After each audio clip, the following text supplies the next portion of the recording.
Both are terrible. They're not westernized. They're not playing from the same rule book as we are. So you have to treat them as in you got two misbehaving entities. And all we want, our interests are war is bad and people dying is bad. And whatever gets you to it not being war and not being not killing anymore, then you can get to the point where you can influence future behaviors after there's no war. There's nothing even really talk about. It's not like, hey, Putin, and he's not best friends with Trump. I know, like they like to say that they've got this, secret Broship. yeah, secret broship. It's not that at all.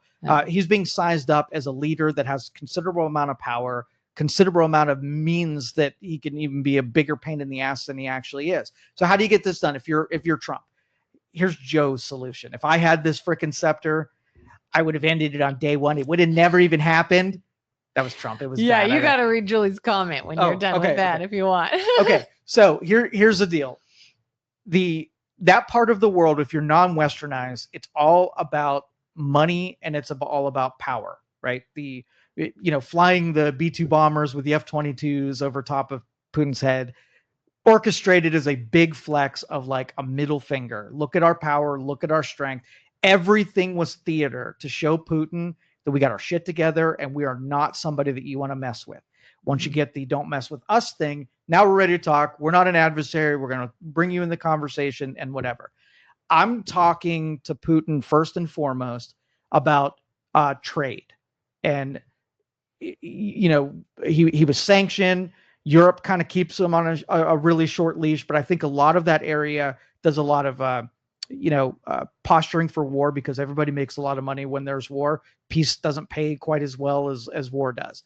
And so I would go into being a partner, an economic partner, and all of my considerations would be, you have to behave. Mm-hmm. We will make you a ton of money. And it's all going to be predicated on your behaviors and how you treat your neighbors. Cut Europe out of the equation and do direct United States with Russia commerce. We're neighbors with them.